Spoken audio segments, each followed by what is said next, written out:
Hello.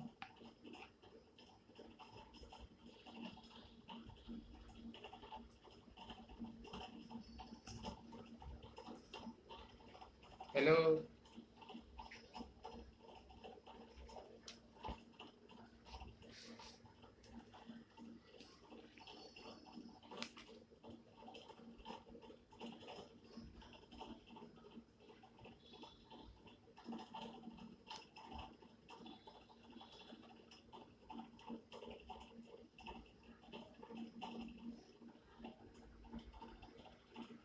সবাই কই?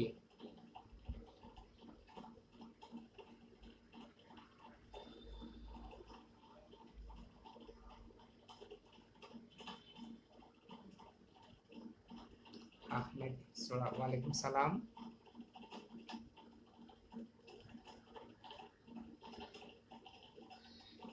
Hello,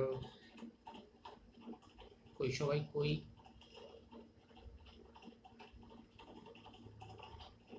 কি দেখতে পাচ্ছি আমাদের গতকালকের, আমি আজকে ক্লাস যদিও নিতে চাইছিলাম না, তারপরে আমাকে তারেক বললো যে এটা আজকের শিডিউল ক্লাস নাকি, আমার জন্য স্পেস রাখতে নিতে হবে। আমি ভাবলাম তাইলে আমার যে গতকাল যা পড়িয়েছি তার আজকে ফিনিশিংটা এটা দিয়ে দিই। আজকে আমাদের সোডিয়াম হাইপোক্লোরাইটের ইরিগেশনের যে টেকনিকটা, তার সাথে কিভাবে আমি প্রিকশন নিব সেগুলো আমি আজকে শেষ করে দিব। হ্যাঁ, তো আমরা গতদিন পড়েছিলাম ম্যানুয়াল এজিটেশন। তো ম্যানুয়াল এজিটেশনটা হচ্ছে one factor which modify increase the efficiency of sodium hypochlorite or any other irrigation solution. Okay, তো ম্যানুয়াল এজিটেশন করলে কি লাভ হচ্ছে? নাম্বার ওয়ান, আমরা ভেপর লক যেটা হচ্ছে সে ইফেক্টকে আমরা কন্ট্রোল করতে পারছি। আমাদের সোডিয়াম হাইপোক্লোরাইট অ্যাপিকাল পোরশনেই থাকবে এবং সেখানে ভিসকাস ফ্লো তৈরি করবে। ভিসকাস হওয়ার কারণে সেটা অ্যাপিকাল ফোরামেন দিয়ে বাইরে যাবে না, নাম্বার টু। এবং নাম্বার থ্রি হচ্ছে, যদি ভাইব্রেশন হয় তাহলে ওয়েভ লাইক ইফেক্টের কারণে সেটা বিভিন্ন ক্যানেল দিয়ে যাবে, ল্যাটারাল ক্যানেল, অ্যাক্সেসরি ক্যানেল, ডেল্টা দিয়ে যাবে এবং আমাদের মাইক্রো অ্যানাটমি, মরফোলজি একদম যখন আমি সিল করব তখন সেটা আমরা দেখতে পাবো, ক্লিয়ার থাকবে এবং মাইক্রো অর্গানিজমের ইফেক্টটা, ফ্লোটা অনেকটা কমে যাবে এবং তারা ইনএক্টিভ হয়ে যাবে বাই ব্যাকটেরিওসাইটাল ইফেক্ট অর ব্যাকটেরিওস্ট্যাটিক ইফেক্টের মাধ্যমে। আমরা গতকাল পড়েছি ম্যানুয়াল এজিটেশন। ম্যানুয়াল এজিটেশন করছি আমরা একটা জিপি দ্বারা, যেটা মাস্টার জিপি, সেটা মাস্টার এপিকাল ফাইলের প্যারালাল জিপি, সেটা দিয়ে আমরা এজিটেশন করছি। আমরা 0.2 মিলিমিটার অথবা 3 মিলিমিটার মাস্টার জিপি থেকে কেটে নিব, ওয়ার্কিং লেন্থে থেকে কেটে নিয়ে সোডিয়াম হাইপোক্লোরাইট দিয়ে এজিটেশন করব। আমরা 30 সেকেন্ডে 100 বার করতে পারি 3.3 হার্টজ পাওয়ার, অথবা 1 মিনিটে আমরা 100 বার করতে পারি। এটা খুব একটা কষ্টকর একটা ব্যাপার, এতবার মানে এজিটেশন করা, আপ ডাউন মুভমেন্ট করা, কিন্তু এটা করতে হবে আমাদের। This is manual agitation. আমরা সনিক অ্যান্ড আলট্রাসনিক এজিটেশনও আমরা করতে পারি। সনিক এজিটেশন করার জন্য আমরা সনিক কিছু ডিভাইস আছে, সেগুলো হচ্ছে মেশিন ডিভাইস। সেখানে কি আছে? Andro activator. অ্যান্ড্রো অ্যাক্টিভেটর আমরা সবাই দেখছি, এটা সবাই জানি, অনেকে আমরা চেম্বারে ইউজ করছি। আমি একটু ছবি দেখাই।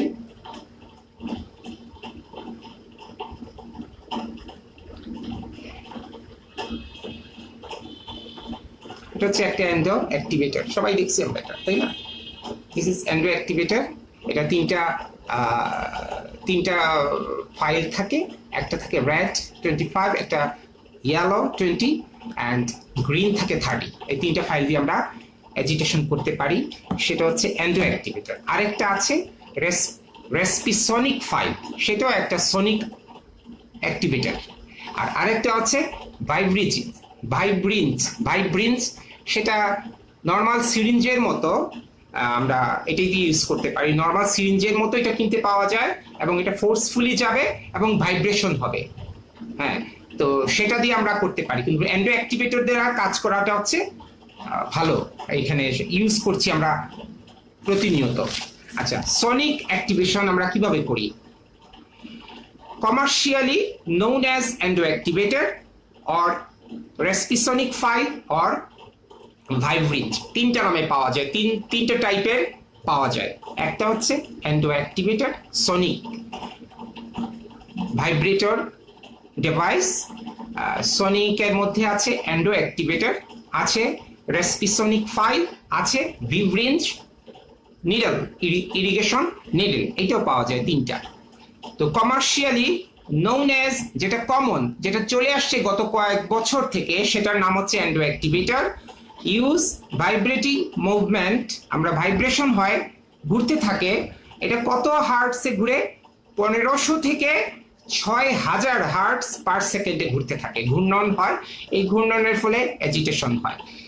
Place the tip into the ক্যানেল, আমরা ওই টিপটা আমরা চেঞ্জ করতে পারি। কখনো হলুদ লাগাবো, যদি 20 ক্যানেল 20 আমরা ল্যান্ড 20 ফাইলটা, মানে আইএসও ফাইল যেটা 20 নম্বরের ফাইলটার প্যারালাল যদি লাগাতে চাই, সে 20 নম্বর লাগাতে পারি, 2500 লাগাতে পারি। বড় ক্যানেল হলে আর একটু বড় ক্যানেলে 30 লাগাতে পারি, তিনটা ফাইলে দিতে।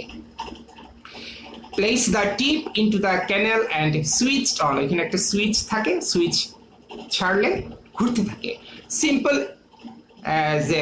as that, মানে এটা খুব একটা simple device. Less risk of perforation, এবং এটা দ্বারা লেস রিস্ক অফ পারফোরেশন হয় as compared with ultrasonic system. ঠিক আছে, যারা আছে তো তারা দেখবা, আর যাদের নাই নেট থেকে এটা দেখে নিবা, সব জায়গায় আছে। এটার নাম হচ্ছে endo activator. It is based on Sonic vibration, এটা আমরা সনিক ভাইব্রেশনের বেসডে কাজ করছি, তাই না? এটা 60,000 থেকে 1 লাখ পর্যন্ত আরপিএম হতে হয়। যদি আরপিএম এ ধরি তাহলে 10,000 আরপিএম হয়। Of plastic tip in the root canal, the system has 3 different sizes of tips that are easily attached to the battery operated hand pieces that creates the sonic vibration. একটু আগে যেটা বলেছি সেটা। It allows more irrigant penetration and mechanical cleansing compared with needle irrigation. আমরা needle ইরিগেশনের চেয়ে এটাকে prefer করতে পারি। with no increase in the risk of irrigant exclusion through the apex, এবং এটার অ্যাডভান্টেজটা হচ্ছে এপিক্যাল ফোরামেন দিয়ে এক্সক্লুশন হবে না। সোডিয়াম হাইপোক্লোরাইড হোক আর যেই ইরিগেশন সলিউশন হোক, সেটা ইরিগেশন কনফাইন্ড থাকবে ক্যানেলের ভিতরে। আচ্ছা, এটার যে আরো ভালো হচ্ছে আলট্রাসনিক অ্যাক্টিভেশন। ওকে, আলট্রাসনিক অ্যাক্টিভেশন আমরা ইউজ করতে পারি। আমাদের আলট্রাসনিক স্কেলার সাথে ওই টিপস অনেক সময় কিনতে পাওয়া যায়, এটা লাগানোর পরে আমরা এই কাজটা করতে পারি। অথবা আলট্রাসনিক অ্যাক্টিভেশন এজিটেশনের জন্য, ইরিগেশনের জন্য আলাদা কিনতে পারি। সেটা কি কেমন করে কাজ করছে? Vibration movement reach 20,000 hertz per second and more, এটা আরো বেশি মুভমেন্ট হতে পারে।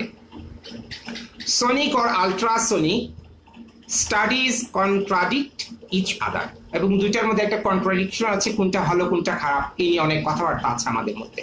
But majority of the studies paper ultrasonic one is better than sonic. আমরা এটা জানি, ultrasonic is better than sonic. Endo অ্যাক্টিভেটরের চেয়ে আমাদের আলট্রাসনিক অ্যাক্টিভেটর আরো ভালো কাজ করছে। এটা দুইভাবে পাওয়া যায়, একটা হচ্ছে দুইভাবে কাজ করে। একটা হচ্ছে অ্যাক্টিভ আলট্রাসনিক ইরিগেশন, আর একটা হচ্ছে প্যাসিভলি কাজ করছে প্যাসিভ আলট্রাসনিক ইরিগেশন। আমরা যেটা করছি সেটা হচ্ছে প্যাসিভ আলট্রাসনিক ইরিগেশন। অ্যাক্টিভে অনেক প্রবলেম হতে পারে। অ্যাক্টিভে কি হয়? It is the simultaneous combination of ultrasonic irrigation and instrumentation. It has been almost discarded in the clinical practice. আমরা এটাকে ডিসকার্ড করছি, এটার ফ্লো বেশি এবং এটাতে অনেক সময় কমপ্লিকেশন হতে পারে। আমরা প্যাসিভটাকে প্রেফার করছি। Passive ultrasonic irrigation, during passive ultrasonic irrigation, the energy is transmitted from the oscillating file. Oscillating ফাইলটা যখন দুলবে, ঘুরবে, তখন তার এনার্জি প্রডিউস হবে। or a smooth wear to the irrigant in the root canal by means of ultrasonic waves। Ultrasonic waves এর মাধ্যমে কাজটি করবে। The latter induces acoustic streaming and cavitation of the irrigant। এবং আলট্রাসনিক ইরিগেশন দুইটা system বা দুইটা কাজ করছে। একটা হচ্ছে অ্যাকাউস্টিক স্ট্রিমিং করছে, আর হচ্ছে ক্যাভিটেশন ফরমেশন করছে। কিভাবে ক্যাভিটেশন, আমরা যে একটা ছবি দেখি, এই যে এইখানে ছবিতে আমরা একটা দাঁড়া,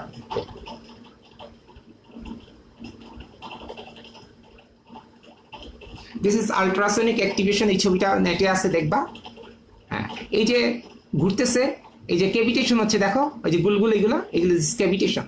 আর ভাইব্রেশন হচ্ছে, সেটা প্রডিউস করছে কি, আলট্রাসনিক অ্যাকাউস্টিক স্ট্রিমিং, শব্দের মাধ্যমে স্ট্রিম করছে। আচ্ছা, এটা ফাংশন কি? এটা ফাংশন হচ্ছে দুইটা। প্যাসিভের আলট্রাসনিক প্যাসিভ ইরিগেন্টের ফাংশন হচ্ছে দুইটা। একটা হচ্ছে রিমুভাল অফ স্মেয়ার লেয়ার, এবং completely removal of smear layer করতে পারে। যদি রিমুভাল অফ স্মেয়ার লেয়ার হতে হয় কমপ্লিটলি, তাহলে আমাদের এন্টেরোকক্কাস ফিকালিস ডেন্টিনাল ওয়ালের মধ্যে কোনোভাবেই থাকতে পারবে না, ওটা বেরিয়ে চলে যাবে, অথবা ডেথ হবে তার। Removal of smear layer is more effective than syringe needle irrigation in removing pulpal tissue remnants and dentin debris। দুটাকেই সে দূর করছে। Smear layer were effectively removal from the apical, middle and cervical third of the canal walls by EDTA plus citabulin is a EDTA এর একটা combination আমরা পাওয়া যায়, সেটা আমরা জানি। ইডিটাকও আছে, এগুলা দিয়ে মিশ্রণ করে 7 আমরা সোডিয়াম হাইপোক্লোরাইড দিয়ে আমরা প্যাসিভলি কাজ করতে পারি by using a size 15 file energised by ultrasonic agitation. Okay, তাহলে আমরা স্মেয়ার লেয়ার দূর হচ্ছে, আর দূর হচ্ছে রিমুভ অফ ব্যাকটেরিয়া। এই ব্যাকটেরিয়া দূর হয় কিভাবে? হাই পাওয়ার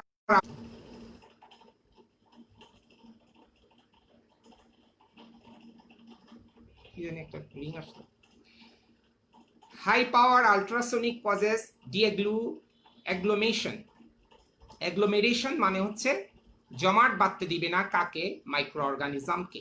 তাহলে ডিঅ্যাগ্লোমেরেশন করছে, ঠিক আছে। Removal of bacteria, high power ultrasonic causes deagglomeration of bacterial biofilms via the action of acoustic streaming। acoustic stream করছে শব্দের মাধ্যমে, করে কি করছে?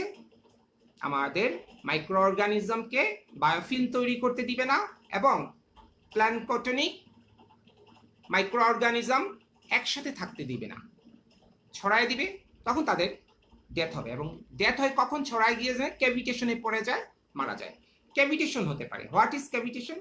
The oscillatory effect of the ultrasonic instrument which vigorously agitates the irrigant solution is defined as root canal, defined as resonant or stable cavitation। ওই যে cavitation তৈরি হচ্ছে, cavitation combined with this effect of cavitation is a dispersed of physical energy which leads to physical acoustic streaming and result in temporary weakening of the cell membrane of microorganism। এবং এই ক্যাভিটেশনের কারণে মাইক্রোঅর্গানিজমের cell membrane কি হয়? Week হয়ে যায়, তারপর death হয়ে যায় এই ক্যাভিটেশনের কারণে, আর অ্যাকাউস্টিক স্ট্রিমিং এর কারণে, তাই না? তাহলে অ্যাকাউস্টিক স্ট্রিমিং এর ডেফিনেশন যদি বলা হয়, কি বলতে হবে? Can be defined as a rapid movement of the fluid in a circular or vortex মানে ঘূর্ণায়ন shape around the vibrating file। Vibrating ফাইলে যে ঘূর্ণায়ন করবে, ঘুরতে থাকবে, তাতে কি হবে? যে শব্দটা হবে, এই শব্দের মাধ্যমে মাইক্রো অর্গানিজমকে কিল করবে। আর ক্যাভিটেশন হচ্ছে is defined as the creation of steam bubbles or expansion. Steam bubbles একটা বাতাসের বাবলটা প্রথম হবে এক্সপানশন, তারপরে কন্ট্রাকশন, তারপর ডিস্টরশন, তারপর এটা ফেটে যাবে। এই এক্সপানশন আর কন্ট্রাকশনের সময় সে মাইক্রো অর্গানিজমের সেল ওয়ালকে ডিসরাপ্ট করে দেয়। এটা হচ্ছে ক্যাভিটেশনের কাজ। তাহলে কি কোড বলতে হবে?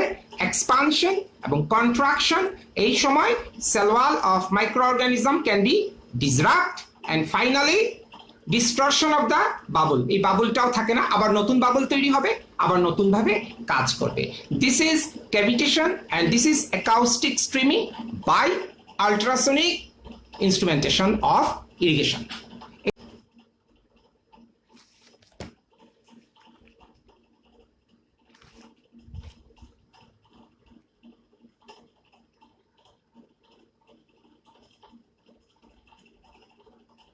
সরি, কেন জানি হঠাৎ করে এই ট্যাপটা বন্ধ হয়ে গেল। হ্যাঁ, বুঝলাম না।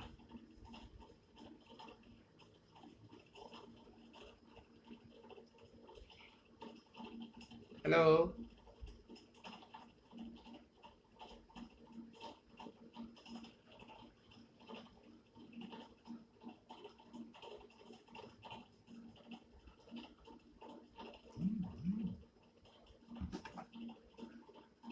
হ্যালো, হঠাৎ করে এটা বন্ধ হয়ে গেল ট্যাপটা, বুঝলাম না হঠাৎ করে বন্ধ হলো কোন কারণ ছাড়া। কারণ তো গেল না, কিছুই হলো না।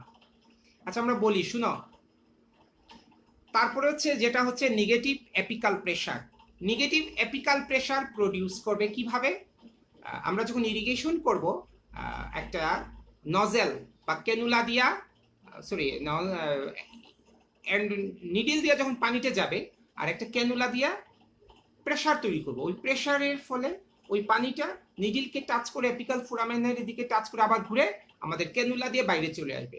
এটা হচ্ছে একটা সিস্টেম, এপিক্যাল প্রেসার তৈরি করা। আমরা একটু পড়ি, তারপরে বাজারে যেটা পাওয়া যায় তার নাম হচ্ছে এন্ডোভ্যাক। এন্ডোভ্যাক সিস্টেম কিভাবে? The main advantage of this technique, এই যে এন্ডোভ্যাক কিভাবে কাজ করছে, নেগেটিভ প্রেসার প্রডিউস করছে কোথায়? এপিক্যাল ফোরামেনের ওইখানে, ঘুরে গিয়ে আবার চলে আসবে সাকশনের মধ্যে, যেটা চিকন একটা সাকশন টিপস থাকে ভিতরে, ওটা দিয়ে আবার চলে আসে।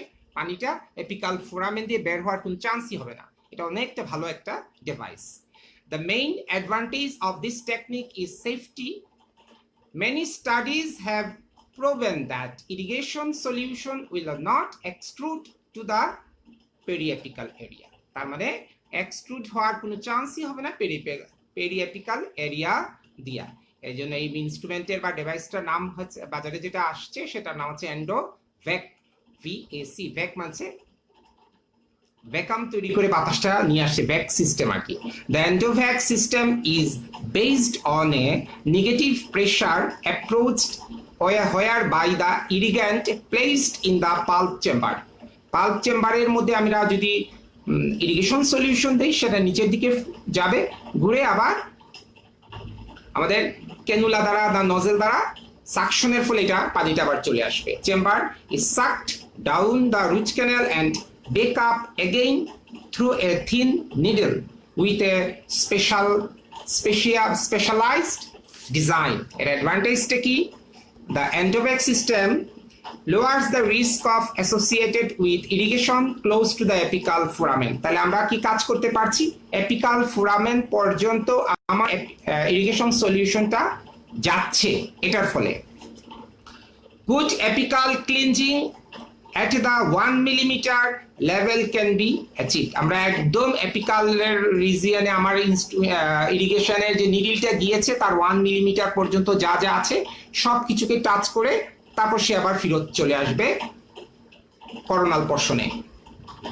By reversed flow of irrigation and a strong antibacterial effect when hypochlorite is used. Okay, তাহলে আমাদের এন্ডোভ্যাক দ্বারা আমরা এই কাজটা করতে পারছি। তারপরে যেটা ডিভাইসটা আছে সেটার নাম হচ্ছে লেজার অ্যাক্টিভেটেড সিস্টেম। লেজার দ্বারা আমরা কাজ করতে পারি কিভাবে? Several studies indicated that laser is promising for removing smear layer and dentin debris in less time than ultrasonic. আলট্রাসনিকের চেয়ে লেজার আরো ভালো। এবং আমরা এটা একটা এমসিকিউ কোশ্চেন হয়, মাত্র 3টা লেজার ইউজ করা হয় এই কাজে। এটা দিয়ে এমসিকিউ হতে পারে, বলতে হবে কোন লেজারগুলা। Number 1 laser is NdY, that is neodymium yttrium aluminium garnet laser. Number 1 laser, তাহলে এটা মনে রাখতে হবে, এটা এমসিকিউ কোশ্চেন হয়। Neodymium yttrium aluminium garnet laser. Second লেজারের নাম হচ্ছে holmium yttrium aluminium garnet laser. এটা সংক্ষেপে বলা হয় YO-YAG ইয়াগ। আর last one is carbon dioxide laser. এই 3টা লেজার দিয়ে আমরা এইগুলা কাজ করি। আরো কিছু ডিভাইস এখন যা বাজার মানে আসছে, সেগুলোর নাম হচ্ছে লেড, এলইডি লেড। সেটা হচ্ছে লাইট অ্যাক্টিভেটেড ডিসইনফেকশন। তো এখানে আমরা লাইটিং, যে আমাদের হ্যালোজেন লাইটের মতো একটা লাইট থাকে, সেই লাইটটা দিব। তার আগে একটা ডিসইনফেক্টেন্ট কালারিং এজেন্ট দিতে হবে। সেই কালারিং এজেন্টকে বলি আমরা ফটোসেন্সিটাইজার। কি দেই আমরা photosensitiser? Toluidine blue or methylene blue. এটার মধ্যে দিয়ে রেটা দিলে তাতে কি হবে? অ্যাকশন হবে, স্টেরাইল হবে, মাইক্রো অর্গানিজম ডেথ হবে। একে বলা হচ্ছে লেড, লাইট অ্যাক্টিভেটেড ডিসইনফেকশন। এরপরে আছে ইলেকট্রোকেমিক্যালি অ্যাক্টিভেটেড ওয়াটার। সেটা কি হয়? অ্যানোড এবং ক্যাথোড সিস্টেমের মাধ্যমে নেগেটিভ পজিটিভের অ্যাকশনের মাধ্যমে কাজ করছে। সেটার নাম হচ্ছে ইলেকট্রোকেমিক্যালি অ্যাক্টিভেটেড ওয়াটার। সেটা আমরা পড়েছি আমাদের ফাইনাল ইয়ারের বইয়ে এটাও আছে। Extremely biocompatible. এটা electrochemically activated produced much clear dentinal walls compare to sodium hypochloride. এটা সোডিয়াম হাইপোক্লোরাইডে যতটা স্মেয়ার লেয়ার দূর করতে পারে বা ওয়ালকে পরিষ্কার করতে পারে, তার চেয়ে এটা আরো ভালো কাজ করতে পারে। আর আরেকটা আছে oxidative potential water. Oxidative water must কাজ করতে পারবে electrolysed sodium chloride in a special machine called aquacita. এটাও আসছে, এখন আমরাও দেখি নাই, বাট এটা বিভিন্ন জায়গায় ইউজ করা হচ্ছে। এই হচ্ছে আমাদের এজিটেশন সিস্টেম। তাহলে এজিটেশন ছাড়া আমাদের ইরিগেশন মুঠেও কাজ করবে না। এই এজিটেশন করতে হবে। আমার কিছুই নাই, আমি ম্যানুয়াল এজিটেশন করব। আর আমার যদি ডিভাইস থাকে, তাহলে আমি ডিভাইস দ্বারা করতে পারি। নাম্বার 1 ডিভাইস হচ্ছে সোনিক। সোনিকের মধ্যে আমরা অ্যান্ড্রয়েড অ্যাক্টিভেটর ইউজ করতে পারি, আলট্রাসোনিক করতে পারি, আমরা করতে পারি লেজার, আমরা করতে পারি এই যে বাকি 3টার নাম বললাম, প্যাড অথবা লেড অথবা ইসিএ। এই 3টার মধ্যে যে কোনো একটা যদি আমরা কিনতে পারি, ইউজ করতে পারি, ভালো না করতে পারলেও আমাদেরকে জানতে হবে। ঠিক আছে? আচ্ছা, এখন আমরা টেকনিক্যালি কিছু টিপস ইউজ করি আমাদের রিটেনের জন্য বা ভাইবার জন্য বা আমাদের কাজের জন্য। আমরা technical tips for irrigation as a agitation, সেখানে আমরা কিছু টিপস ইউজ করতে পারি। Number 1, the needle should placed loosely in the canal and with bat. Loose হতে হবে এবং তাকে ইনস্ট্রুমেন্টটাকে ব্যান্ড হতে হবে, এবং বাজারে ব্যান্ড পাওয়া যায়, আমি গতকাল দেখিয়েছি। Deliver the irrigation drop by drop, forcefully দিব না, drop by drop দিব for agitation, and continuous flushing, especially sodium hypochlorite. Use index finger to press the needle head instead of thumb, as a less force will be delivered. Okay, the irrigant technically will not go more than 1 millimeter away the needle tip. Needle tipের 1 millimetre দূরে যেন না যায় irrigation solution. এখন আমরা যে sodium hypochlorite, EDTA, ক্লোরোহেক্সিডিন use করছি, সেগুলা কোনটা কত সময় ধরে কাজ করলে ইফেক্টিভ? আমরা জানি সোডিয়াম হাইপোক্লোরাইড স্টিল কন্ট্রোভার্সিয়াল, এটা এখনো ক্লিয়ার না কত সময় নিয়ে কাজ করছে। কারণ আমরা সাধারণত 30 minute seems reasonable, plus use files and irrigation synergistically. শুধু সোডিয়াম হাইপোক্লোরাইড এককভাবে দিলাম, আমার কাজ হয়ে যাবে না। তার সাথে এজিটেশন করার জন্য ওই যে বাকি ডিভাইসগুলো যদি তার সাথে ইউজ করি, তাহলে সাইনার্জিস্টিক ইফেক্ট হবে, ভালো কাজ হবে। Second one is EDTA, 1 minute in enough, 1 minute রাখতে পারলে আমাদের কাজ হবে। আর chlorhexidine not reported, use your own clinical judgement, সেটা নিজস্ব একটা অভিজ্ঞতা দিয়ে কাজ করতে হবে। এখন আমরা পড়বো সোডিয়াম হাইপোক্লোরাইড। আমাদের আজকের লাস্ট পড়াটা হচ্ছে সোডিয়াম হাইপোক্লোরাইড নিয়ে কিছু কথাবার্তা এবং তার হ্যাজার্ড গুলা এবং তার প্রিকশনটা আমার আজকে পড়ার শেষ কথা। সোডিয়াম হাইপোক্লোরাইড গতকালে পড়েছি was first recognised as a antibacterial agent এবং সেটা ইউজ হচ্ছে 1883 সাল থেকে। আমি একটু কথা বলে আসি। হ্যালো, হ্যাঁ বলেন। আচ্ছা নিচে তাহলে যেটা আমার নিচে যেটা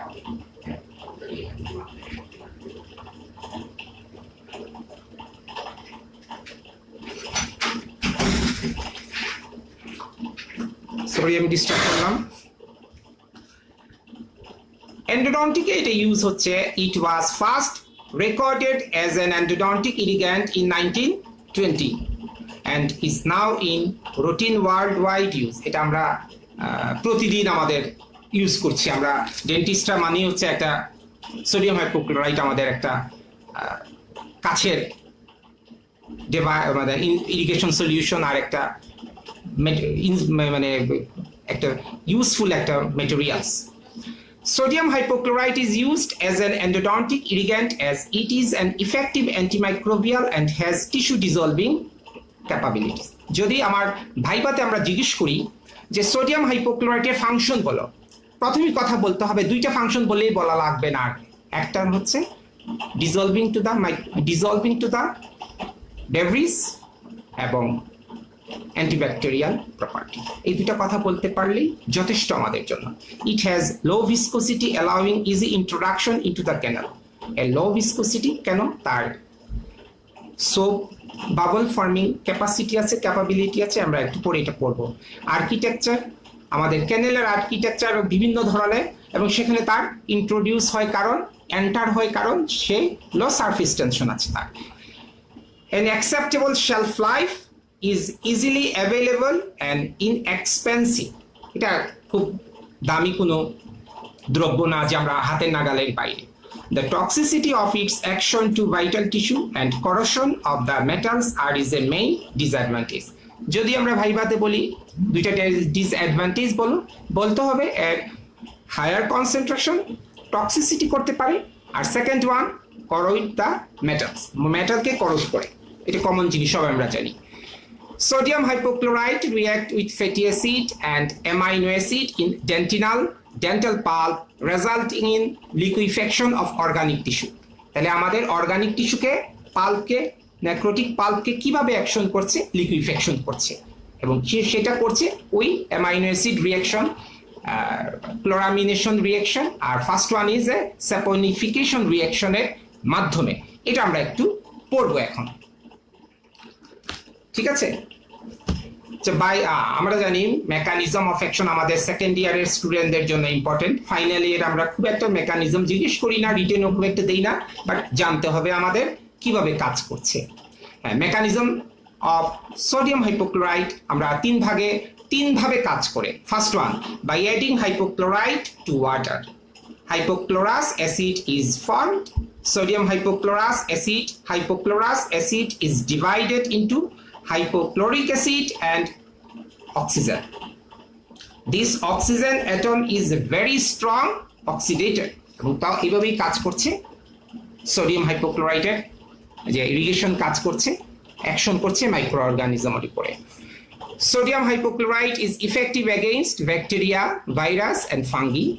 এখন তো ভাইরাস নিয়ে অনেক কথাবার্তা আমাদের। Sodium hypochlorite disinfect the same way as chlorine does. Chlorine যেভাবে কাজ করছে সেম ওয়েতে কাজ করছে sodium hypochlorite. At body temperature, second mechanism of action, first one এটা, সেকেন্ড এটা। এট বডি টেম্পারেচার, আমাদের যে বডি টেম্পারেচার আছে তাতে reacted chlorine in aqueous solution exist in two forms. এটা ভেঙে দুইটা ফর্মে চলে যায় বডি টেম্পারেচারের সাথে রিঅ্যাকশন করে। First one is hypochlorite and second one is hypochlorous acid. আমরা জানি hypochlorous acid is more powerful because it pH is high and act in bactericidal effect. এই হচ্ছে 2 নাম্বার মেকানিজম অফ অ্যাকশন, আমার বইয়ে লেখা আছে, দেখবা সেকেন্ড ইয়ারের যারা। আর থার্ড ওয়ান হচ্ছে sodium hypochlorite exhibit dynamic valence as in shown by the reaction. হ্যাঁ, এখানে তিনটা, একটু আগে যে বলেছি তিনটা ধাপে কাজ করছে। ফার্স্ট ওয়ান করছে তিনটা স্কিম তৈরি করছে, স্কিম 1, স্কিম 2 অ্যান্ড স্কিম 3। আচ্ছা, সোডিয়াম হাইপোক্লোরাইট পানির সাথে মিশ্রণ হলো ওয়াটারের সাথে, সেখানে ফরমেশন হলো sodium hydroxide and hypochlorous acid. সেটা ভেঙে আবার কি হলো sodium ion, hydroxyl ion and hypochlorite ion. The chemical reactions verified between organic tissue and sodium hypochlorite are shown in scheme 1, 2 and 3 or stage 1 to 3. Scheme number 1 saponification reaction, সেখানে সাবান formation হচ্ছে। scheme 2 তে কি হচ্ছে neutralization reaction and third one is chloramination reaction। যদি রিটেনে আসে তাহলে তিনটার কথা লিখতে পারলে যদি আমরা মার্কস বুঝে আমাদের আনসার করব, তিনটা কথা আমরা লিখতে পারি। স্কিম 1 এ কি হয় স্যাপনিফিকেশন রিঅ্যাকশন, স্যাপনিফিকেশন রিঅ্যাকশনে কি হচ্ছে fatty acid plus sodium hydroxide formation reaction করে কি হয় সোপ এন্ড গ্লাইসারল। এই সোপ এন্ড গ্লাইসারল, সোপটা হচ্ছে স্যাপনিফিকেশনের জন্য কাজ করছে আর গ্লাইসারল অ্যান্টিব্যাকটেরিয়াল ব্যাকটেরিয়া হিসাবে কাজ করছে। That reduces the surface tension of the remaining solution, কারণ তার মধ্যে সোপ আছে, সারফেস টেনশনটা কমে যাচ্ছে, বিভিন্ন জায়গায় ছড়ায় যাচ্ছে। Second one is neutralisation reaction. Sodium hypochlorite neutralise the amino acid forming water and salt, এবং সে ওয়াটার এবং সল্টে পরিণত হচ্ছে অ্যামাইনো অ্যাসিডের সাথে রিঅ্যাকশন করে, নিউট্রাল করছে অ্যামাইনো অ্যাসিডকে with the exit of hydroxyl ion, hydroxyl আয়নকে এক্সিট করে। There is a reduction of pH hypochlorous acid, a substance present in sodium hypochlorite solution when in contact with organic tissue, act as a solvent, release a chlorine, and this formation is known as chloramination reaction. This chloramination reaction, chlorine directly act with antibacterial properties, antibacterial action with rupture on cell wall of microorganisms, and it is irreversible mechanism of theory by oxidation of sulfhydryxyl group। এভাবে সে কাজ করছে ক্লোরামিনেশন রিঅ্যাকশনের মাধ্যমে। তাহলে আমরা বলবো first one saponification reaction, second one amino acid neutralization reaction, আর third one is a chloramination reaction. Chlorine reaction করে micro অর্গানিজমকে সেল ওয়ালকে রাপচার করছে, ক্লোরিন রিলিজ হলে কাজ করবেই, আমরা জানি এটা। অ্যাডভান্টেজেস কি, it can easily and be stored and transported when it is produced on site.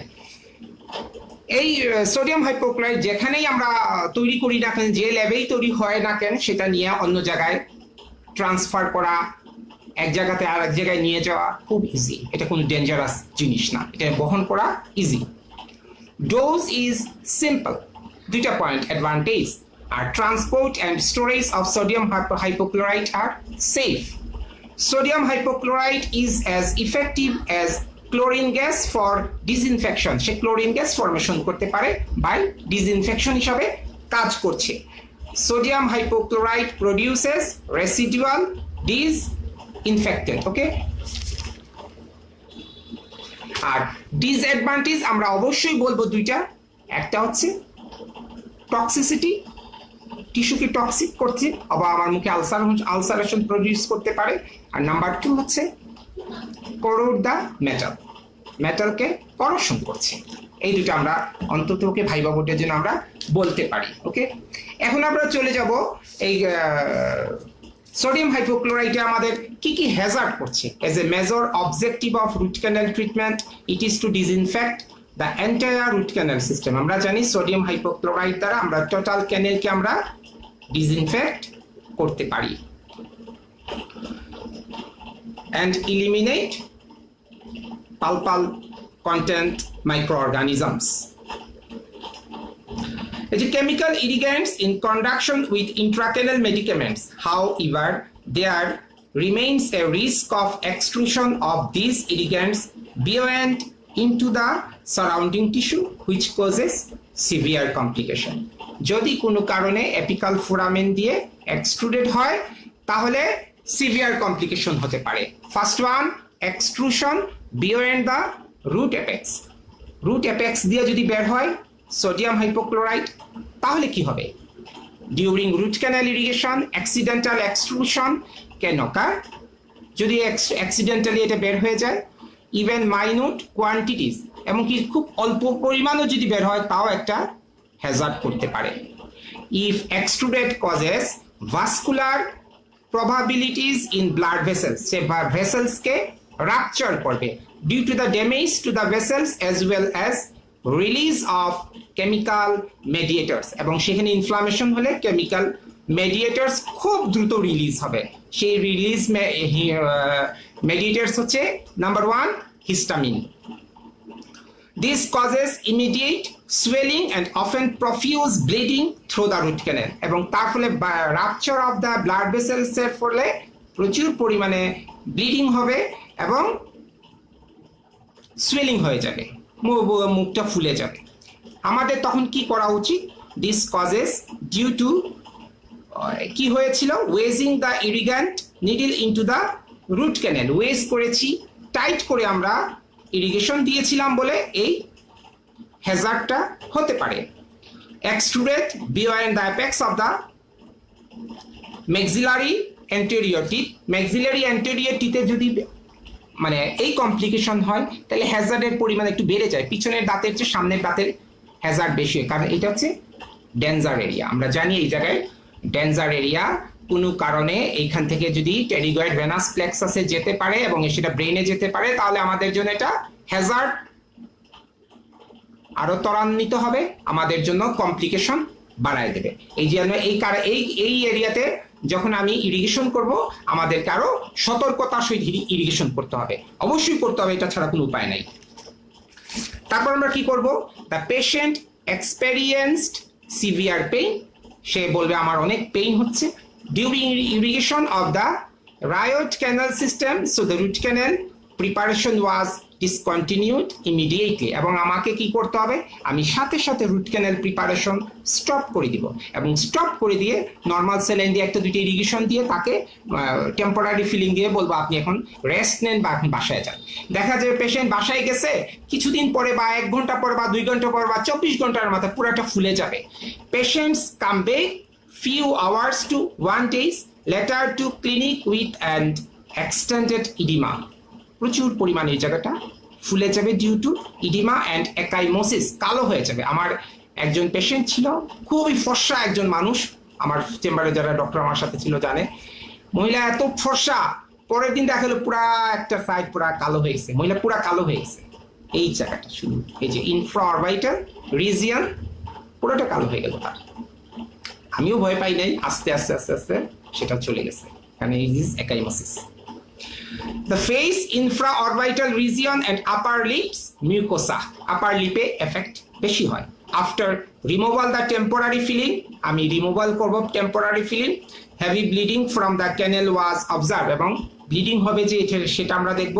আমরা কি করব? নর্মাল স্যালাইন দিয়ে একটু ইরিগেট করব এবং নর্মাল ফাইল ইউজ করব, সেখানে আর আবার রোটারি ইনস্ট্রুমেন্টেশন করতে যাব না, হ্যান্ড ইনস্ট্রুমেন্টেশন করব। তারপরে আস্তে আস্তে যখন তার নর্মাল সাইড হবে তখন আবার নর্মাল প্রসিডিউরে যাব, গিয়ে তারপরে আমরা তার কাজ করে দিব। সাথে আমাদের কি করতে হবে? মাস্ট অ্যান্টিবায়োটিক দিতে হবে, হোয়ার প্রেসক্রাইবড এগেইনস্ট সেকেন্ডারি ইনফেকশন, আমাদের জন্য ওই জায়গায় সেকেন্ডারি কোনো ইনফেকশন না হয় তার জন্য একটা অ্যান্টিবায়োটিক প্রেসক্রাইব করব। আমরা প্রেসক্রাইব করব অবশ্যই একটা combined or synergistic combination antibiotic, and analgesics use করব, অ্যান্ড অ্যান্টিহিস্টামিন একটা দিতে হবে, যেহেতু হিস্টামিন রিলিজ হয় এই জায়গায়, খুব কমন একটা কন্ডিশন। আমরা অ্যান্টিহিস্টামিন দিব, আমরা রুট ক্যানাল করার পরে যদি হ্যাজার্ড একটা অ্যান্টিহিস্টামিন দিব।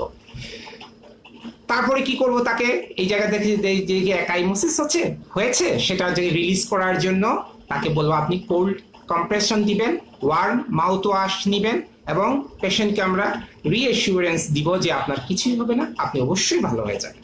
আচ্ছা, সেকেন্ড কন্ডিশন কি হতে পারে? Damage to the eyeball or I, দেখা যায় যে অনেক সময় ইরিগেশন করা হয়েছে, চোখটা লাল হয়ে ফুলে গেল due to sodium hypochlorite effect. Mild burns হয় চোখে, কোথায় হয় আমরা বলছি? বার্ন হবে চোখের কোনো একটা লেয়ার পুড়ে যেতে পারে। With sodium hypochlorite can react with the lipid in the corneal epithelial cell. কোন একটা corneal epithelial cell সেলের লিপিডের সাথে রিঅ্যাক্ট করে এই রিঅ্যাকশন হতে পারে, thereby forming a soap bubble that penetrate the corneal stroma. Epithelial টিস্যুকে পেনিট্রেশন করে স্ট্রমাতে চলে যাবে. Stroma is a connective tissue এবং চোখটা একদম লাল হয়ে যাবে. এই কন্ডিশনকে আমরা বলছি এন্ডোপথ্যালমাইটিস. ওকে, and enters into the anterior chamber leading to tissue necrosis. This results in endophthalmitis and loss of eye. মাঝে মাঝে এই থেকে যদি ট্রিটমেন্ট ভালো না হয় তাহলে আই লস হতে পারে. এটার ম্যানেজমেন্ট কি? ম্যানেজমেন্ট হচ্ছে gentle irrigation of the affected I.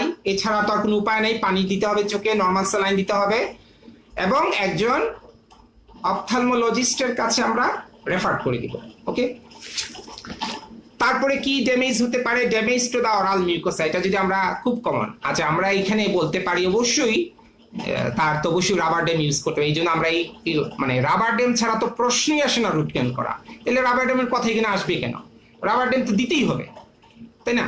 তো রাবার ড্যাম দেয় নাই, দেওয়া হয় নাই, যে কোনো কারণে ড্যামেজ টু দা মিউকোসা এটা খুব কমন. দেখা যায় যে মুখের মধ্যে যেখানেই সোডিয়াম হাইপোক্লোরাইট লাগবে অরাল মিউকোসা রাপচার হবে এবং একটা আলসার প্রডিউস হবে. Sodium, this ulcer is more painful. Sodium hypochlorite react with the proteins and fat. আমার মিউকাস মেমব্রেনের প্রোটিনের সাথে রিঅ্যাক্ট করবে, ফ্যাটের সাথে রিঅ্যাক্ট করবে oral mucosa, which might lead to secondary infection. The patient must be monitored with immediate treatment of swallowed. এবং আমাকে দেখতে হবে পেশেন্ট যেন সোডিয়াম হাইপোক্লোরাইটটা গিলে না যায়, মানে গিলে না ফেলে. ম্যানেজমেন্ট কি? rinse the oral mucosa with water.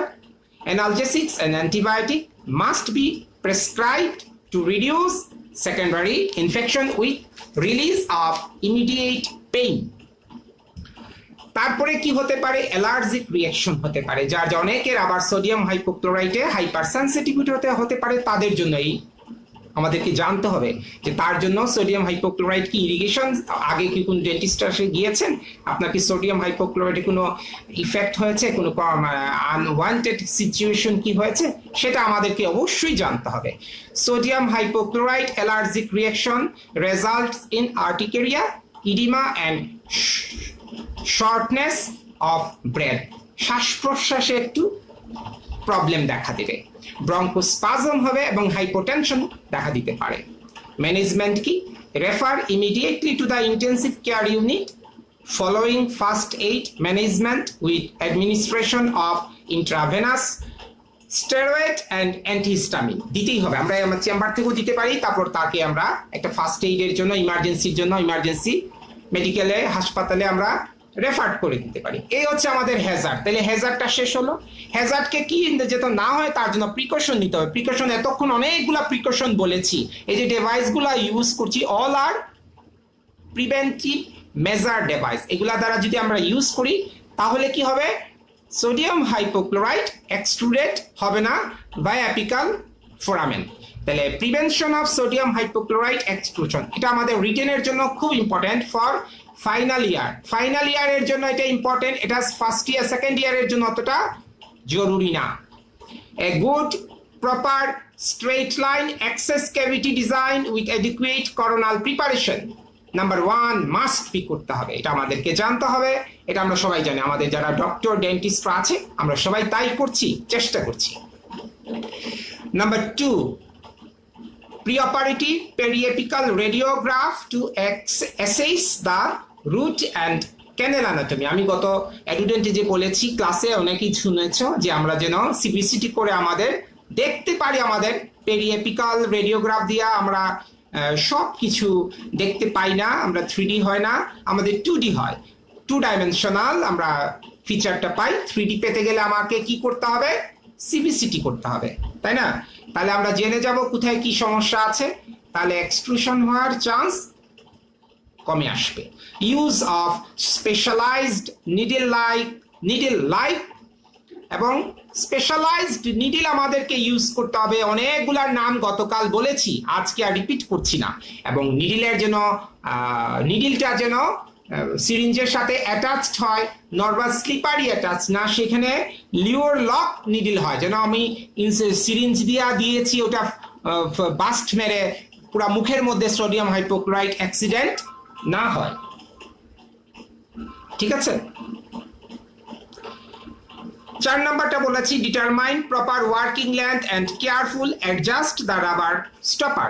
এবং আমার ওয়ার্কিং লেন্থটা জানতে হবে ভালো করে, ওয়ার্কিং লেন্থ ফুলফিল জানতে হবে, এটা মেনটেন করতে হবে, প্রপার গাইডলাইন মেনটেন করে আমার ট্রিটমেন্ট প্ল্যান অনুযায়ী আগাতে হবে। Do not wedge the needle tip in the canal has to be placed loose inside. কখনো যেন ওয়েজ না হয় নিডলটা, গতকাল এগুলো অনেকবার বলেছি। তারপর কি করতে হবে, avoid using excessive digital pressure specially with the থাম দিয়া যেন ডিজিটাল প্রেশার না দেয়, প্রেশার হলে এক্সপ্লোশন হওয়ার চান্স অনেক বেড়ে যায়। Constant in and out movement of the irrigating needle into the canal. এবং আমরা কনস্ট্যান্টলি ঢুকাবো বের করব, একসাথে রেখে দিব না, কিছুটা উপরে নিব আবার কিছু নিচের দিকে নামবো, একটা সেফ প্রসিডিউর মেনটেন করে আমরা কাজটা এগিয়ে যাব। Flowback of the solution S2 is expressed into the canal should be observed. যে flowback হয় যেন ব্যাক করে আবার অরিফিস দিয়ে পানিটা বের হয়ে চলে আসে, ইরিগেশন সলিউশনটা বের হয়ে আসে। এই জন্য এখন সবচেয়ে বেস্ট হচ্ছে অ্যান্ডোবেক ইউজ করা। ঠিক আছে, আর প্রপার টোটাল ম্যানেজমেন্টটা কি হবে, immediate irrigation of the canal with normal saline. যতগুলাই করেছি, একটা অ্যাক্সিডেন্ট হয়েছে, সাথে সাথে আমার কি করতে হবে, immediate irrigation of canal with normal saline দিয়ে ইরিগেশন করতে হবে বারবার, যেন সোডিয়াম হাইপোক্লোরাইটের ইফেক্টটা কিছু সাবসাইড হয়। Let the bleeding response continue to flush the irritant out, তাহলে আমার তার ব্লিডিং কন্ট্রোল হবে। Advise ice pack compression for 24 hour, 24 ঘন্টা পর্যন্ত সে আইস প্যাক দিয়ে কম্প্রেশন করে রাখবে, ব্লিডিং কন্ট্রোল হবে। Recommended warm moist compress after 24 hours. Okay, warm saline দিয়ে সে কুলকুচি করবে। Prescribed combination analgesics and prescribed combination of analgesics. এখন অ্যানালজেসিক্স এর কম্বিনেশন চলছে, আমরা নার্কোটিক এন্ড নন নার্কোটিক একসাথে দিচ্ছি ইউজ করার জন্য। নার্কোটিক হিসাবে আছে ট্রামাডোল হাইড্রোক্লোরাইড, আর নন নার্কোটিক হিসাবে আমরা প্যারাসিটামলের বিভিন্ন কোম্পানি বাজারে আছে, আমরা ইউজ করতে পারি। দেশের বাইরে অনেক কিছু আছে আমাদের, আমরা মরফিনের সাথে কম্বিনেশন এখনো বাংলাদেশে নাই। Prophylactic antibiotic coverage for 10 days to prevent secondary infection. Okay, তাহলে সেকেন্ডারি ইনফেকশনের চান্স কমে যাবে এই সব কন্ডিশনে। অবশ্যই আমরা তো অবশ্যই অ্যান্টিবায়োটিক দিয়ে দিই। Steroid therapy for 2 to 3 days to control inflammatory reaction. আমরা যদি এই ধরনের কোনো হ্যাজার্ড হয়, এই ধরনের কমপ্লিকেশন আমরা দেখি, তাহলে অবশ্যই 2-3 দিনের জন্য আমরা স্টেরয়েড থেরাপি দিতে পারি। Reassure the patient and provide with both verbal and written care instruction। ঠিক আছে, তাকে আমরা লিখিতভাবে এবং মুখে বলে দিব আপনার ইনস্ট্রাকশন কি, আপনি ওইভাবে চলবেন, ওইভাবে মানবেন। ওকে, আর লাস্ট কথা হচ্ছে এই সোডিয়াম হাইপোক্লোরাইড ছাড়া আমাদের রুট ক্যানেল হবে না। সোডিয়াম হাইপোক্লোরাইড ছাড়া আমাদের রুট ক্যানেল সম্ভব না। এই যতগুলা ডিভাইস বলা আছে তার মধ্যে 2-1টা ডিভাইস অবশ্যই ইউজ করতে হবে, কিছু না থাকুক আমার ম্যানুয়াল এজিটেশন করে আমাকে কাজ করতে হবে। যাই থাকুক, যা আছে তার মধ্যে সেগুলা দিয়ে প্রপারলি ম্যানেজ করে আমাদেরকে কাজ করতে হবে।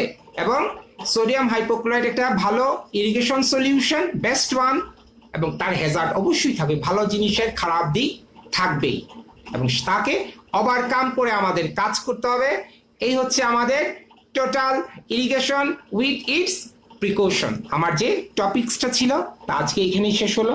আল্লাহ হাফেজ, সবাই ভালো থেকো, দেখা হবে আবার কোনো একদিন আবার ইনশাল্লাহ। এই হচ্ছে আমাদের টোটাল। আমরা কিন্তু রিটেনে কোয়েশ্চন করি এজিটেশন এবং ম্যানুয়াল এজিটেশনটা কিভাবে করি এটা আমরা বারবার বলি। ম্যানুয়াল এজিটেশন কিভাবে করি, কারণ এটা আমরা চাই যে প্রাথমিক অবস্থার জন্য এটা আমরা শিখতে পারি। যদি আমাদের ডিভাইস ইউজ করি তাহলে কোনগুলা ইউজ করি সেগুলো একটু একটু আমরা ফাইনাল ইয়ারের স্টুডেন্টদেরকে জিজ্ঞেস করতে পারি। ওকে, নেক্সট দেখা হবে অন্য কোনো ক্লাস নিয়ে ইনশাল্লাহ। ভালো থেকো, আল্লাহ হাফিজ। আমাদের পড়া আজকের মতো শেষ হলো, আমি একটু টায়ার্ড। থ্যাংক ইউ, ধন্যবাদ। আল্লাহ হাফিজ, আল্লাহ হাফিজ।